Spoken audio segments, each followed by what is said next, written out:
Hello and welcome everyone to class number 4 of the Azon Masterclass series. Today we are going to be learning about getting our website set up and also getting WordPress installed and getting it configured so we are actually ready to start using it. For some people, if you have set up a website before, used WordPress before, this particular class may be a lot of repeat information for you, but there are still at least some useful tidbits for you along the way, such as the way that I actually will configure a WordPress site, the themes and plugins and things of that nature that I will use. For somebody that may have set up quite a few of these sites, even knowing how I go about setting them up, I believe could be helpful for them. So with that said, I'm going to go ahead and dive into today's training. So to start,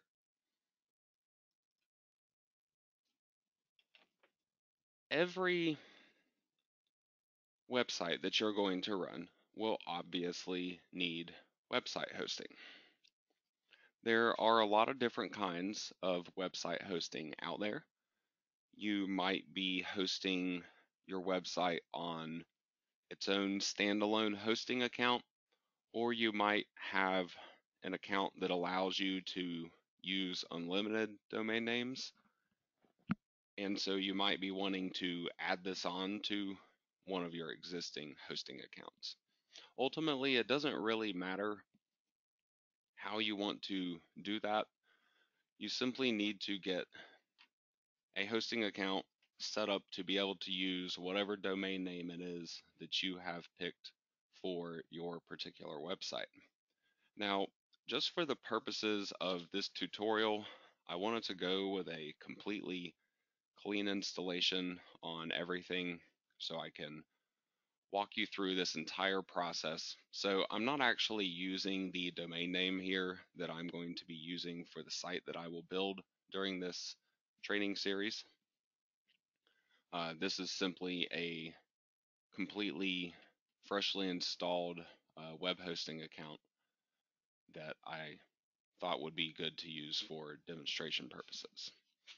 So if this was the domain name that I was planning on using for building this website, I could go ahead and skip along to the WordPress installation step, which I will be getting to in just a few moments.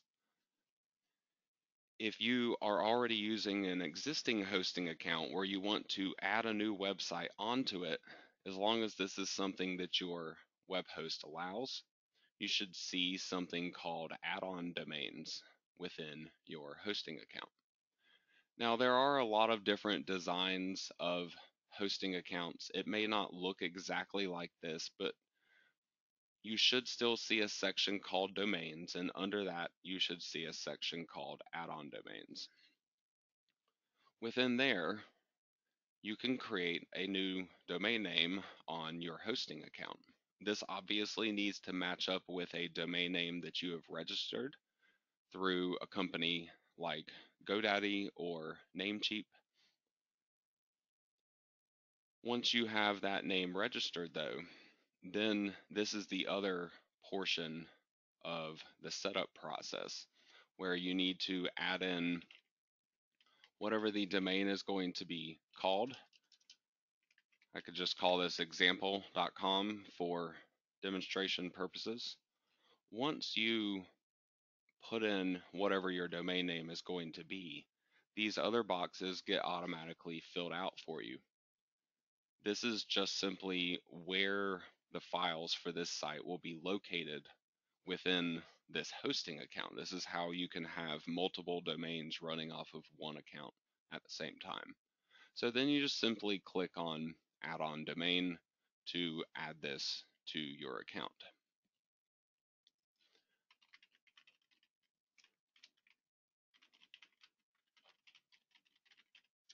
Trying to think of a domain that I own that is not currently pointed to this particular server that I could just add on here. Nope, that one's not going to work. Ultimately, I'll point out how it would work for a add-on domain when I get to the WordPress installation portion here. So to install WordPress, there are a bunch of different ways, depending on your web host, that you might go about doing this. Some of them use something called Softaculous. Others use something called Quick Install. So either look for Softaculous or Quick Install within your hosting account. Usually it's going to be found all the way down at the bottom, like you see here on my screen. And for Softaculous, this automatically has WordPress right here up in the front, easy and ready to use. No matter which one you're using though, they really kind of all still work the same once you get into the back end of this. You just determine that you want to install WordPress, you click on the installation button, you choose the domain name that you want to use. If you have set up an add-on domain on your account, this is where you want to make sure you get the right domain name selected. That add-on domain will show up within this list. You want to make sure you get just the domain name itself. Sometimes you will see multiple options. Some of them are a subdomain of your primary domain. You want to make sure you get just the straight domain name that you are looking to use. You select this in the box, and this is a part that often gets many people is the directory. By default, it'll usually try and install it to a directory within your domain name, but most people just want to install WordPress on the base domain itself. So you just leave this blank. Remove anything from this in directory box, and this will just install WordPress to the domain name itself. So that way when people type in the domain name in their browser, this WordPress site is what they actually will reach. Now, one other thing worth mentioning before I proceed. Using SSL, where you have HTTPS in the web browser instead of HTTP, is becoming pretty much standard and required these days. A lot of website hosts will actually offer you an SSL certificate for free now. And if they don't, there are a lot of places that you can find one. With that said, though, when you are first setting up and installing a website, you might not have that SSL certificate activated. Now, on this web hosting account, this is using my own servers and my own hosting services. And whenever I create a new domain name and get it set up on the server, it'll automatically create the SSL certificate for me, even though it's doing that. So I know that I will have use of an SSL certificate. When I'm installing WordPress like this, I choose to go ahead and leave it at HTTP instead of choosing the HTTPS option, which would be used with an SSL certificate.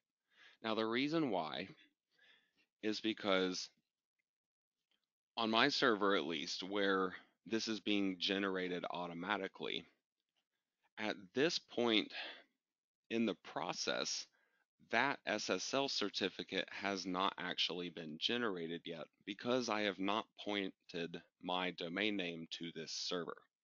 This is a step that I'm going to get to in just a few minutes.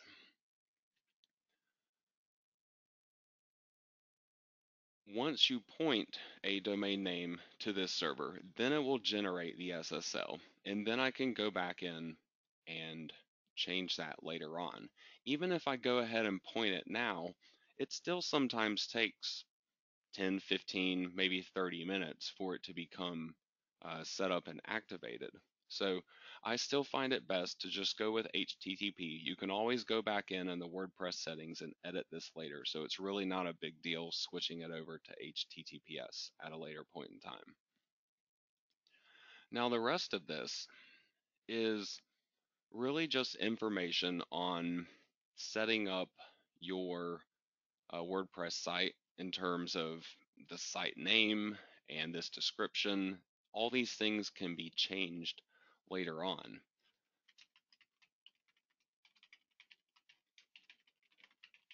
In most cases, I will just put the domain name itself as the site name.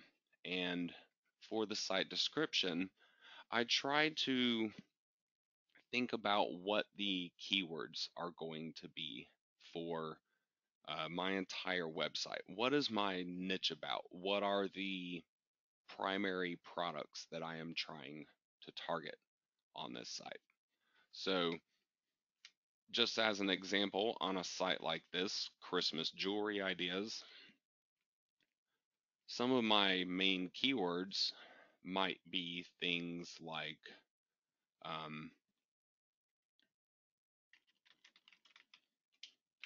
gift, or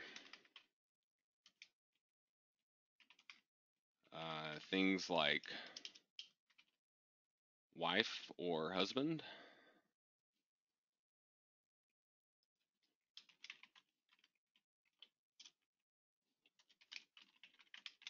Could also be things like rings and necklaces, specific types of jewelry. So I'm kind of just wanting to get some general coverage here on what my entire website is about. As a whole, when somebody reads this description, it should, in essence, summarize my entire website.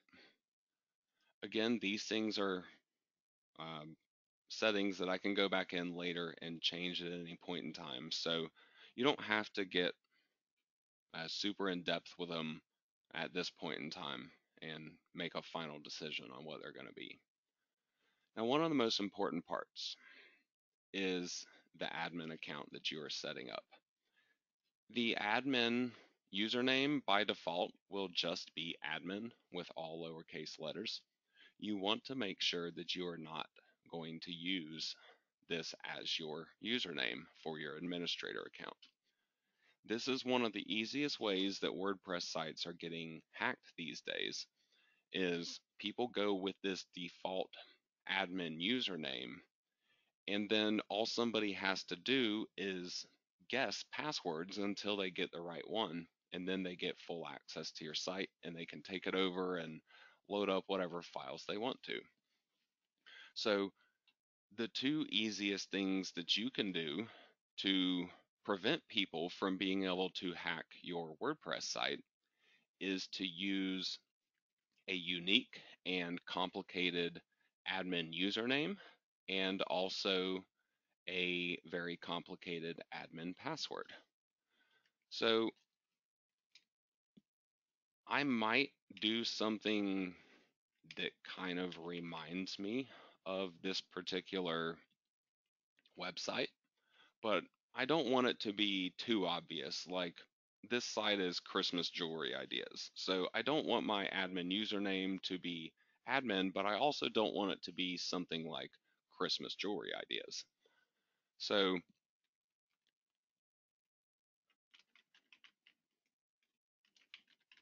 I could make it something like Xmas Santa admin, just to be a little creative.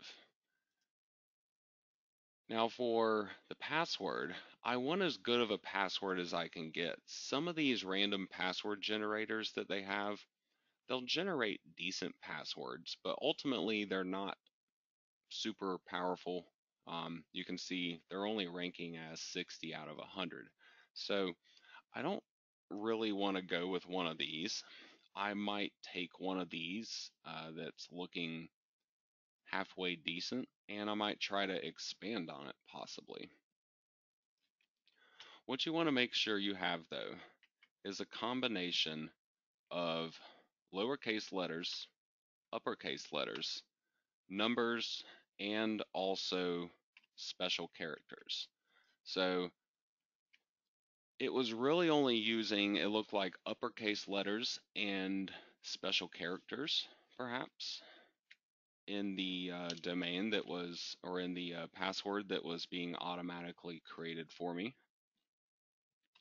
But by simply making this password longer and more complicated and adding a couple of lowercase letters and adding a few numbers to it, I've been able to boost that score from 60 up to 100 now.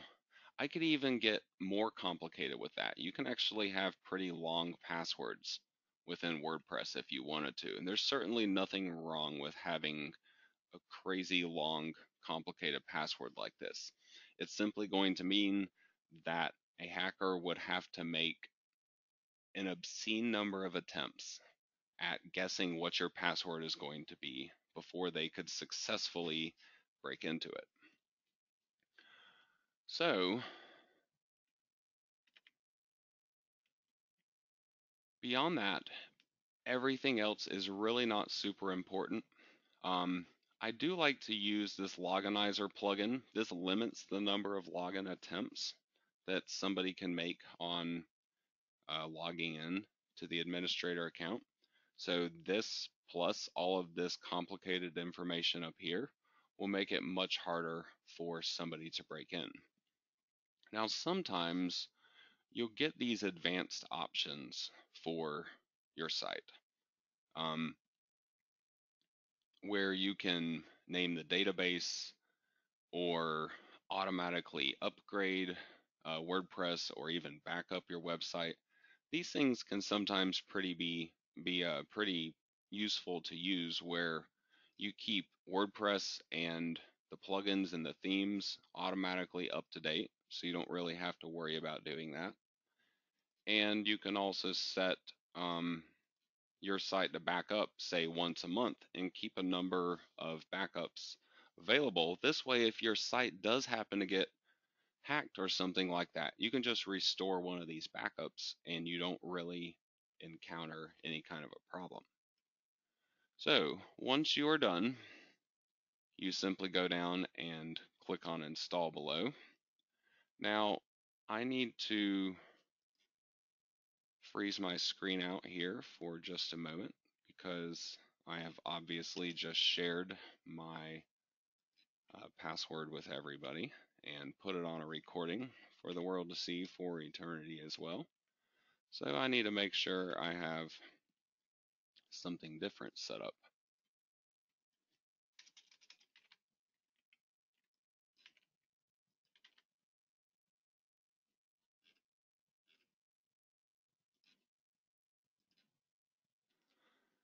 So now once I click on the install button at the bottom, my website is all set up, or at least the WordPress part of my website is set up.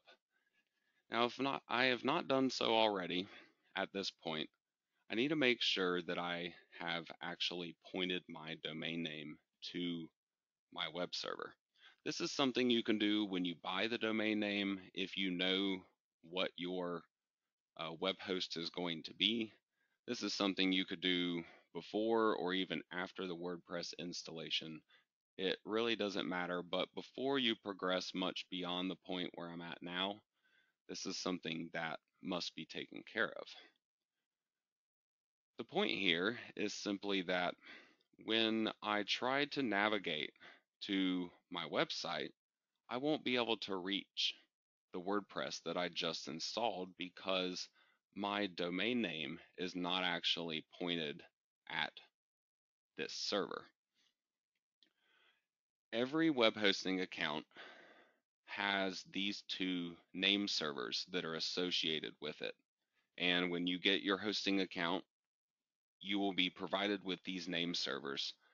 You simply need to go into whatever account it is that you use to manage your domains and edit those name servers.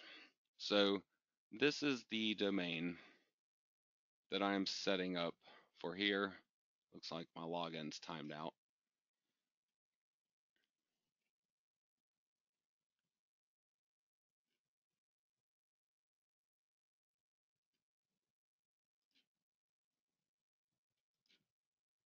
So I simply click on these name servers, and then I can edit them.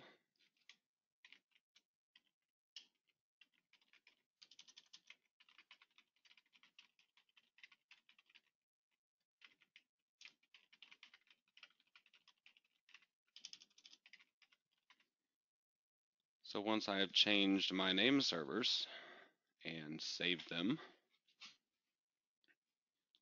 then my website should actually be accessible. Now, sometimes this will take effect right away, and other times it can take a little bit of time to process. It really just depends on your web host and also on uh, the actual company that you have registered the domain names with. Usually, GoDaddy is pretty quick about getting those transfers made, and my server is typically pretty good about getting them processed on its end. So, assuming everything works out okay, then I should be able to actually access my site using my domain name, which I can, so now I know that this is all set up correctly. So once I get into WordPress, there are a number of different things that I need to take care of. I have the obvious plugins to install and a theme that I want to install. The theme will take care of the design of the public side of my website, and the plugins will add extra features to the WordPress system. Beyond that, I have some initial setup and settings that I will commonly take care of within a WordPress website as well. One of the things, though, that I want to go ahead and mention to you is WordPress is a very versatile system. You can use it for what I'm teaching you here today to build Amazon websites. You can also use it for building pretty much any other kind of website that you want to. So WordPress doesn't have to be any one particular thing. There are a lot of cases where you might want your site to still be built the way that I'm teaching you to build it, but maybe there's something in particular that you want your site to be able to do. Plugins will likely be able to accomplish that for you.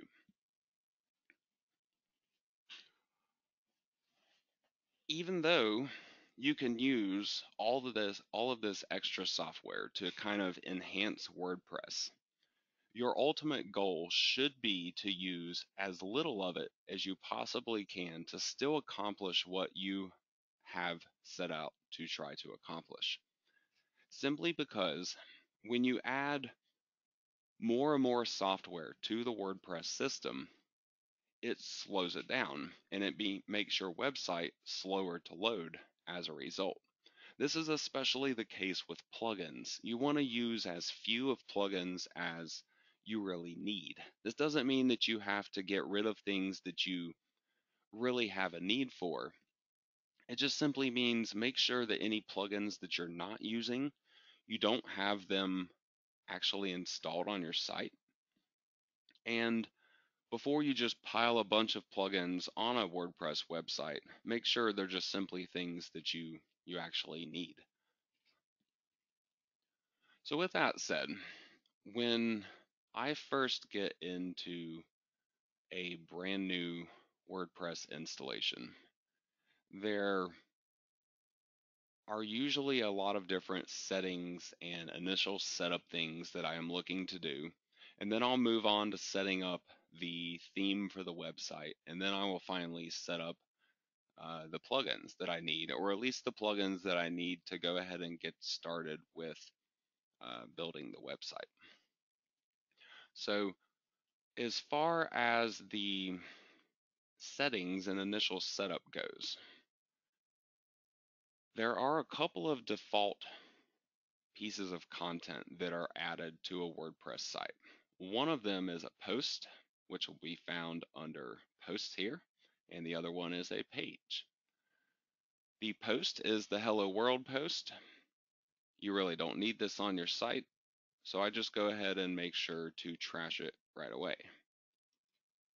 For pages, there are actually two pages now by default that get set up. One of them is worth keeping, the privacy policy. The other one, the sample page, is something that you don't need.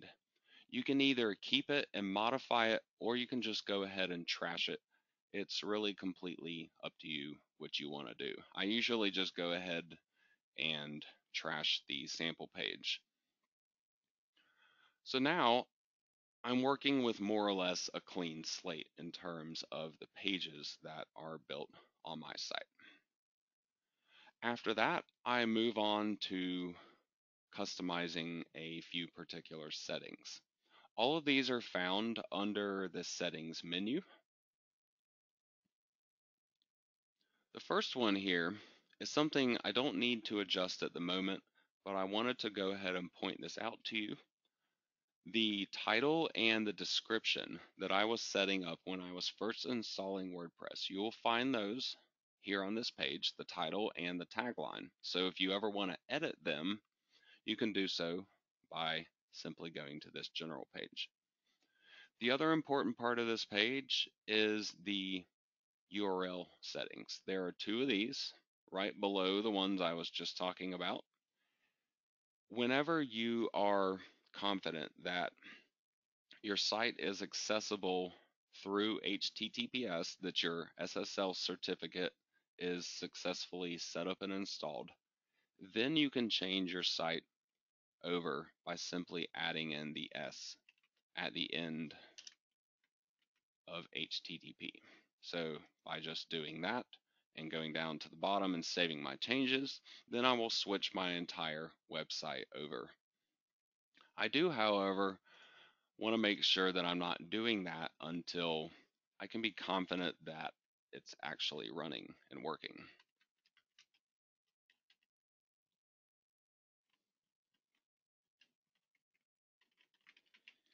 One of the ways that I accomplish that on my site or on my servers is by just trying to log into the control panel. If I see that my connection is not secure, then it hasn't automatically set up yet.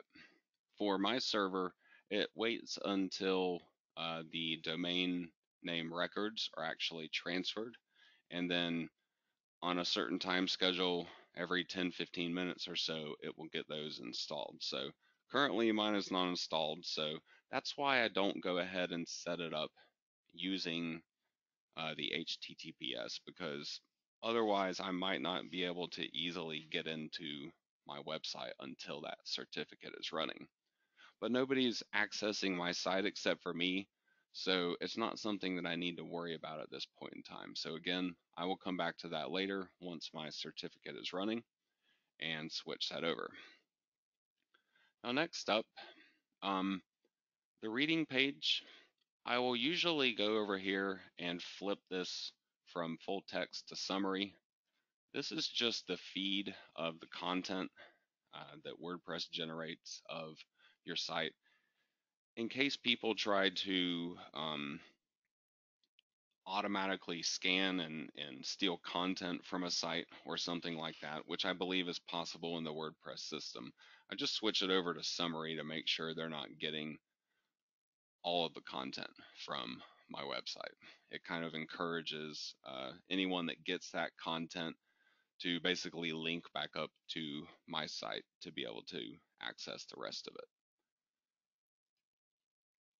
Next up, I usually don't worry about comments on an Amazon affiliate site unless I have a strong reason to believe that people will really want to comment.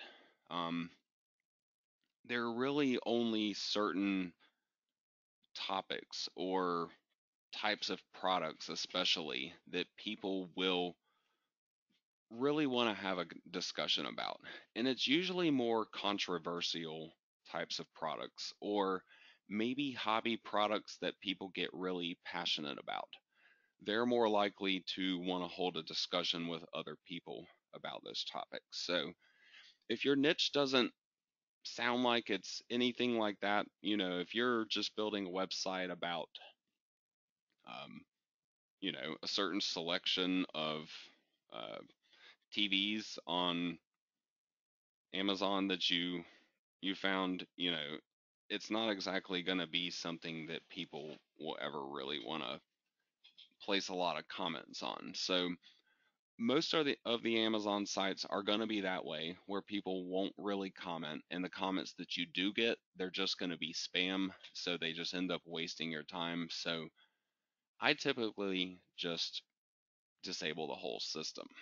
To do that, I just go ahead and turn off all of these top three settings. I make it so people have to be logged in and registered to be able to comment, because I'm not even going to allow people to register on my site. That'll make it impossible. So I can go down to the bottom and save my changes, and now I don't have to worry about people even attempting to post a comment on my website.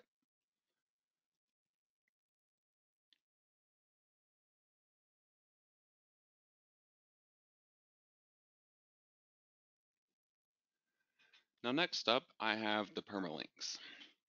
With permalinks, what I am doing here is I am changing the way that the URLs work on my website.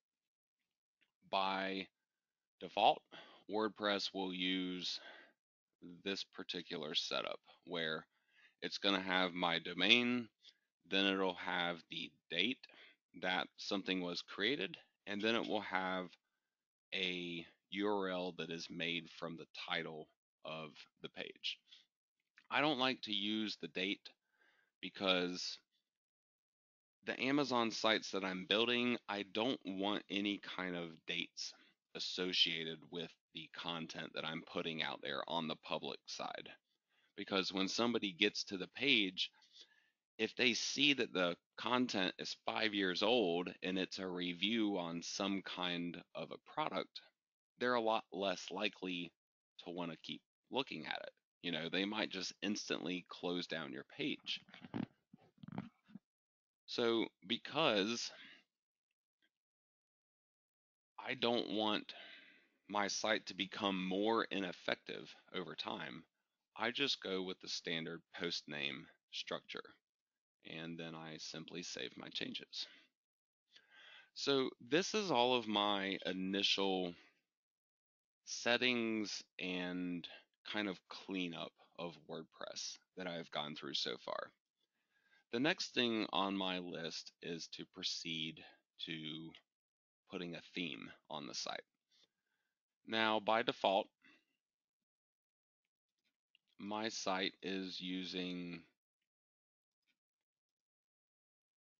this particular theme. This is just a standard WordPress default theme. It's very image heavy on the top, and you don't really get down to the content until you scroll an entire page length down, or unless you click here to get down to the content. So I'm not a big fan of these designs, even though they can kind of look cool. I want something a lot more plain in most cases. I want something where the content is right up top when somebody tries to reach one of the pages of my site.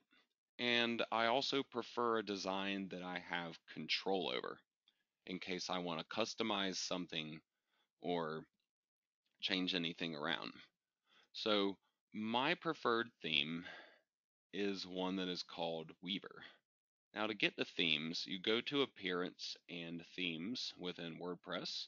You can see the 2017 theme that is installed and activated here. I want to add a new one though, so I'm going to go up to Add New, and I just search for this theme. This is a completely free theme. They do have a pro version of this theme where in different places while using this theme, you might see that, they say you need to upgrade to get such and such feature. But I've been using this theme for I don't even know how many years now. I've never purchased it. I just use the free version. It is extremely customizable, even with the free version. And I've just never really found a need for any of the things that they make you upgrade for. So, with that said, um, don't feel like upgrading it is something that you need to do. I believe the free version will do just fine for you as it has for me. So I just want to install and activate this on my site. So now the Weaver Extreme theme is running, and this will change the way my website looks. However, I'm not done with setting this up. This is not actually the way I want my website to look. Weaver has a lot of different options in terms of what it can do. Before I get any deeper into that, though, I need to install one particular plugin that kind of works along with the Weaver theme. And that one is called Weaver Extreme Theme Support. So I want to click here and get this particular plugin installed.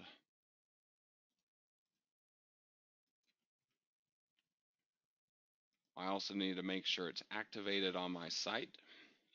While I'm here, as one of the cleanup items that I normally do but hadn't gotten to yet, I also get rid of any plugins, as I said, just to keep the site as clean as possible so it can run as quickly as it can.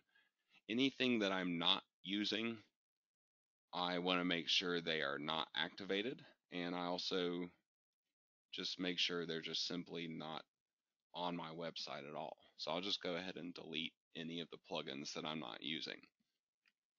So I just have these couple of basic plugins at the moment. I'll be getting back to installing a few more of them in just a few though.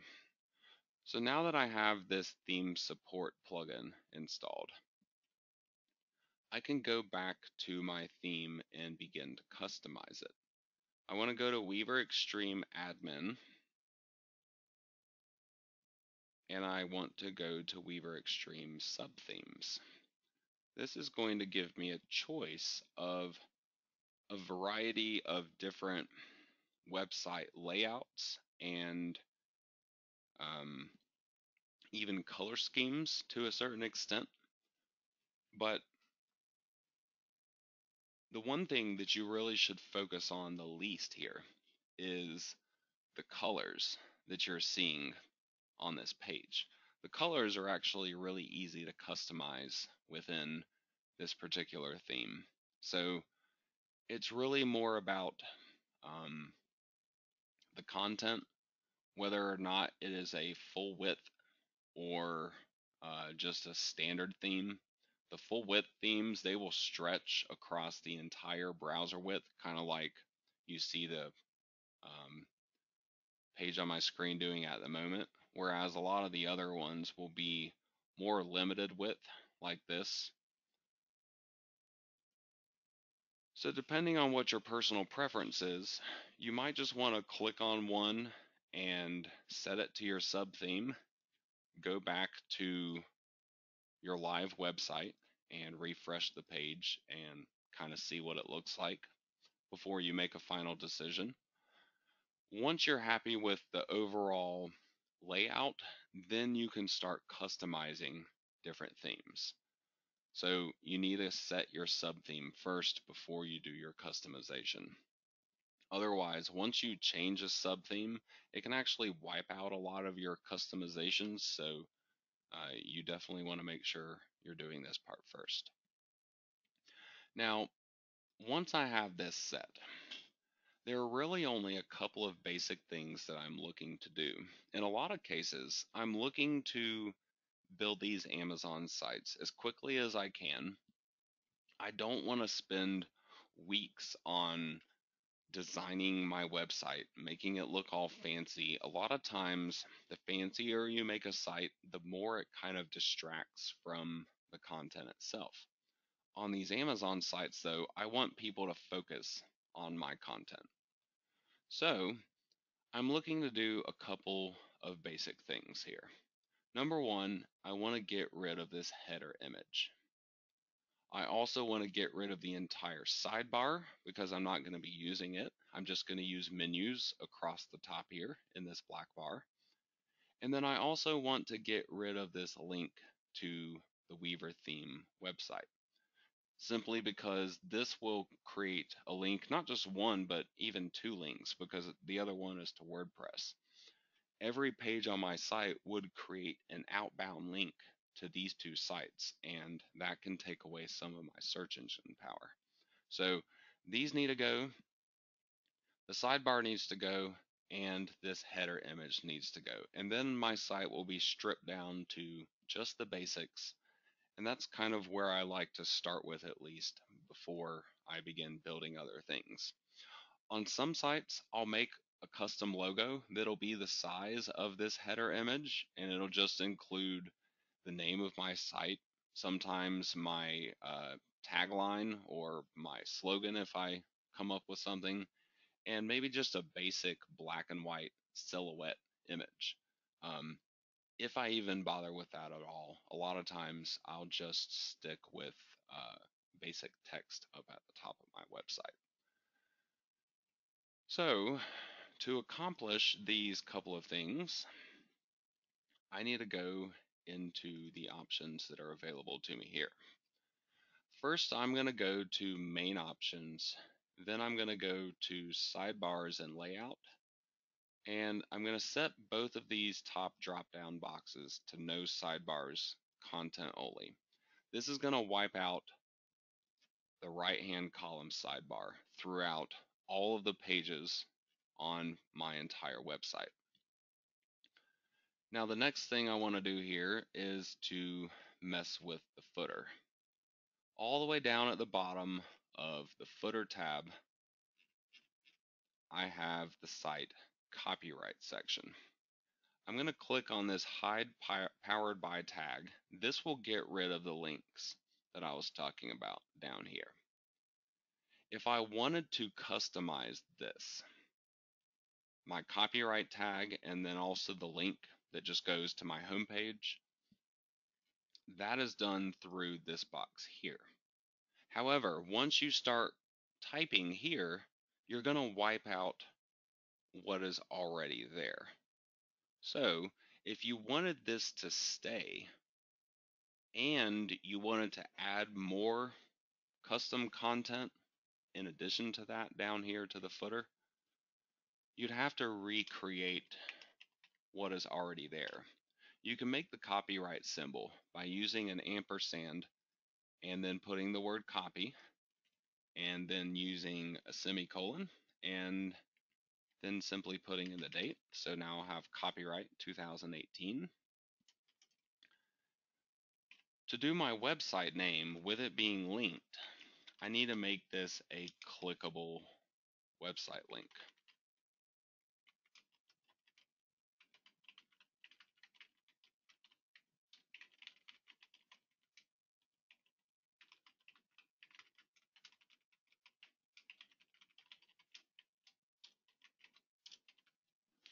So now this will only recreate what is already there. Any customization could then go beyond that. So I'll just go ahead and save this in so you can see what I'm talking about. My links are gone, my sidebar is gone. Now I've taken over this chunk and I can put in my own custom content there. Sometimes I will put the Amazon affiliate agreement statement. You have to basically identify yourself as an Amazon affiliate or that you will be earning commissions from the ads on your website. And sometimes you will do that on a separate page, and sometimes you can just do it in this footer content. Depending on the size of the website is usually the determining factor for me. If I'm building a large website a lot of times I will make a dedicated page to have that Amazon statement on. So the large website, by that I'm really talking about what I'm teaching you here, these 20-page websites. So I will end up building a dedicated page on my site for that Amazon statement. So I'm going to wait till later to get that set up. So now the last thing I need to do with the theme is to get rid of this header image because I'm not going to be using a custom logo on this site. To do that, I go to Appearance and Header.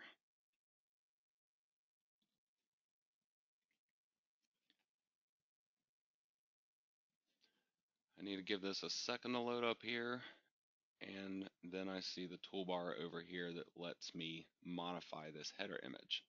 So if I just want to get rid of it and not show it at all, I can hide it. If I wanted to replace it with a custom logo, I would click on Add New Image.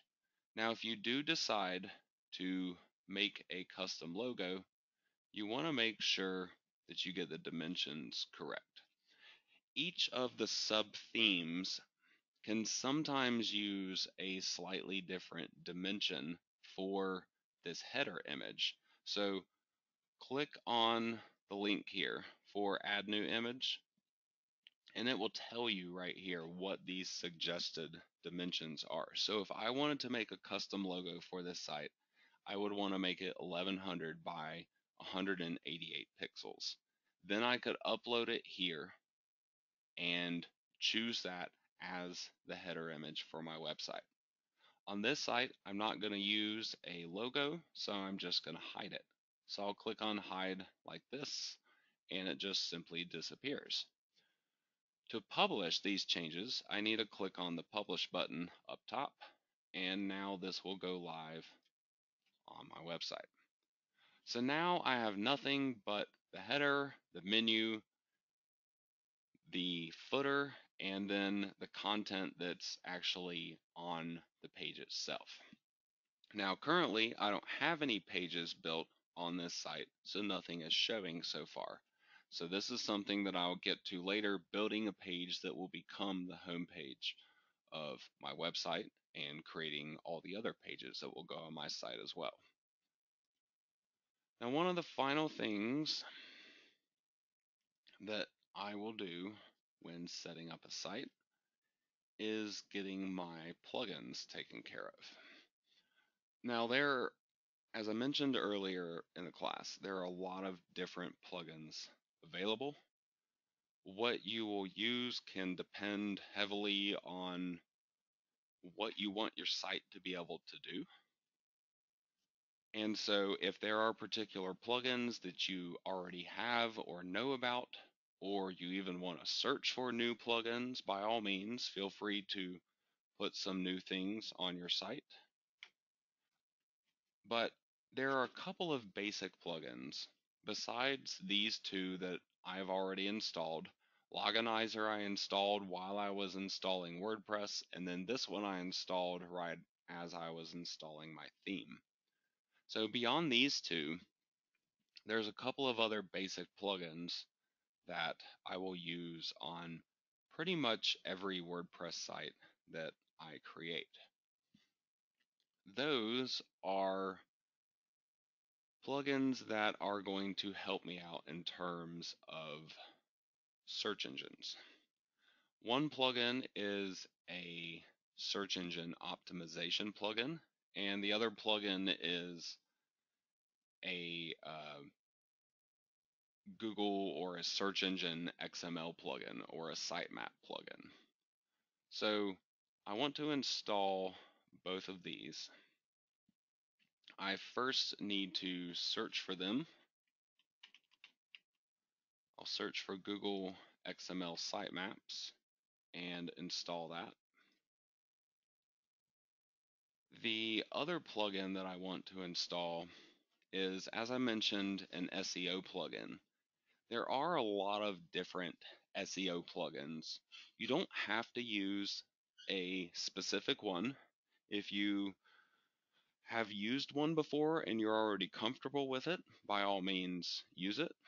Um, if you have purchased a commercial one and you like using that one, by all means use that too. But there are a lot of free ones available, and again, you can kind of use any of them that you want to. They don't really seem to make a major difference in terms of one being better than the other. A couple of the main ones, SEO Ultimate, All-in-One SEO, and Yoast SEO, all three of those are free.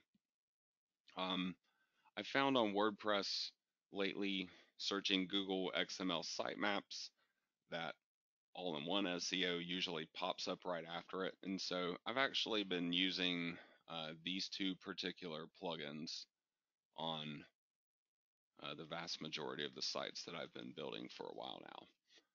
So I just need to get these installed and then activated on my sites. And now all four of these plugins are active on my site and ready to go. Beyond these plugins, on the particular site that I'm going to be teaching you how to build in this series, an Amazon affiliate site, I will also end up needing plugins that take care of the Amazon ads for me.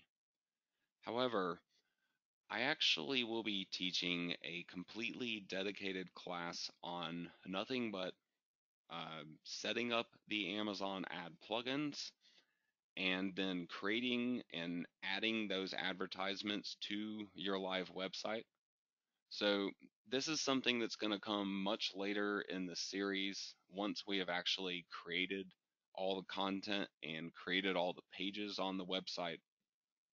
Then we will go back through and add in additional advertising plugins and get all that stuff set up.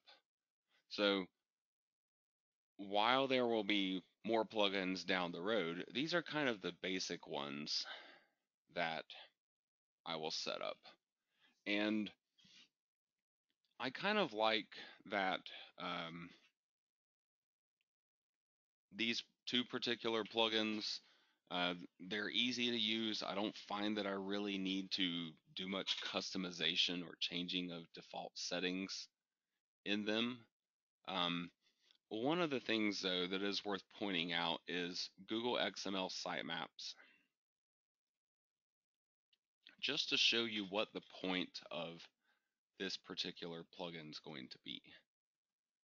Within Google XML sitemaps, you can find links that are going to take you to things like Webmaster Tools or Yahoo search or Bing search. You can actually set up, at least on these two tools websites, you can set up an account. These also should link up to them as well. You can set up an account here and kind of manage your listing with them and see more information about your Google listings, what people are searching for when they find your site, what some of your rankings are going to be. And so, number one, this is a fairly easy way to get to them, but the whole point of this plugin is that it creates a sitemap file. This URL right here is the URL for the sitemap file on your site. You will need to take this URL over to Google Webmaster Tools. Now this is called the Google Search Console. They've recently changed it. You take this URL over there and you submit this as your sitemap. This just simply makes sure that Google knows about all of the pages that exist on your site. Now, there aren't any pages on my site at this current moment, so I do not want to do this at this point in time. But once I finished building my site and I was ready for people to start seeing it, then I would go over to Google and set up an account on Google Search Console and even on Bing Webmaster Tools and submit my sitemap URL. This just simply helps to make sure they know about all of the pages on my site and it helps those pages to get indexed a lot faster sometimes, and that simply means that you can start getting search traffic faster than you would if you didn't go about submitting a sitemap to them and actually creating an account with them. Now, as I get further along in this site creation process and I get content up on my site, I will actually walk through that portion of the training, but I wanted to go ahead and point out that information now just so you know about it. A lot of people might go ahead and set up things like Google Search Console or Google Analytics on their website. That kind of stuff is quite okay if you want to go ahead and get your site tracked from the very beginning. Beyond those things, all of the other um, initial setup that you might do would really be dependent upon what your site's going to be about, what you want your site to be able to accomplish. What I've taught you today can honestly be used for creating pretty much any WordPress site as well. So this isn't really Amazon specific training, what I had to show you today. Any kind of a WordPress site you want to do, you can go through this same process. It's fairly quick and easy once you get the hang of it. You can go through all the steps that I just showed you in a lot faster than the hour or so that it took me to explain it to you. So you can really get a brand new site set up and ready to go pretty fast, 10, 15 minutes or so. It usually will take me at the most. And then from there, you're actually ready to begin constructing the site itself. While the website construction portion will be kind of the next main goal of the work that you will be doing in um, in the process of building your own Amazon site, there is one more phase of kind of the WordPress training that I will be covering in the next lesson of the Azon Masterclass series. And that's simply going to be a lesson on teaching you how to use WordPress. There are a lot of different ways you can use WordPress. There are a lot of different ways you can go about creating websites and organizing content and things of that nature. And so just to make sure that in case you've never used the WordPress system before, I need to make sure that you have all the knowledge that you need to where when I start building this website during this training program, so I don't completely lose you, or so you don't wonder why I'm doing it a certain way that I'm doing it. That way I can just focus on the actual website construction once we get to it. So with that said, for the next class of this series, we will be going over WordPress usage, and then we will be proceeding with building out the rest of this website and actually getting into the construction and content creation, and then leading into the advertising creation for the site.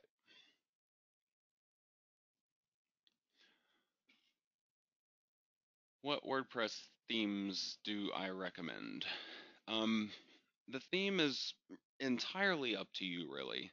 I teach the Weaver Extreme theme in this training series because it's free.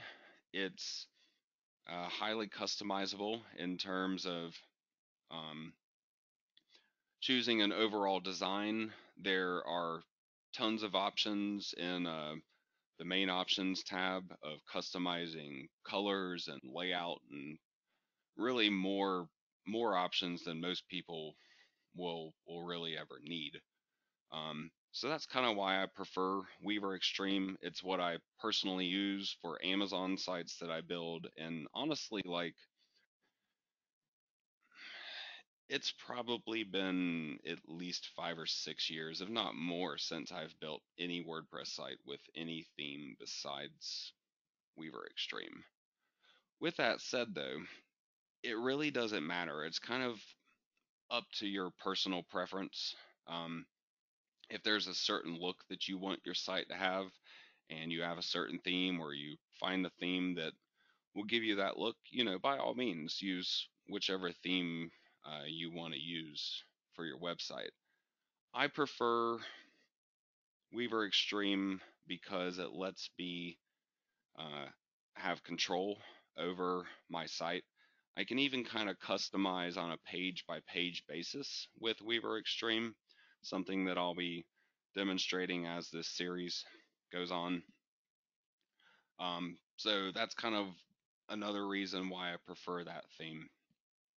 It also lets me give a fairly basic look to my site, which I prefer because then people are more focused on the actual content of my page.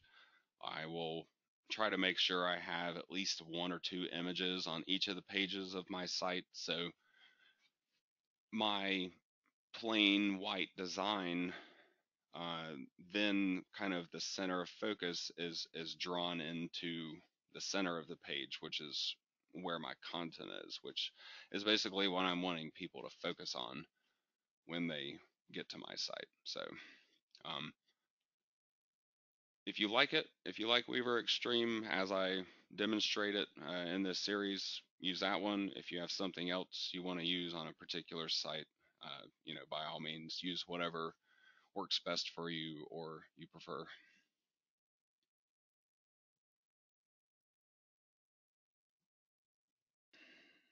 Daryl wanted to know the link to my web hosting.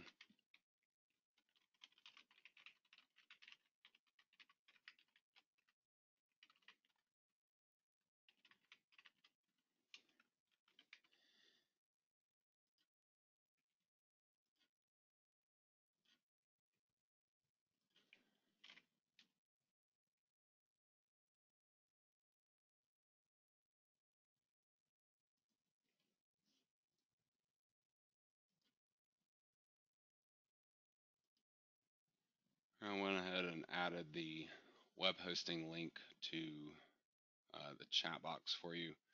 The web hosting there is ryanstevensonplugins.com/web hosting.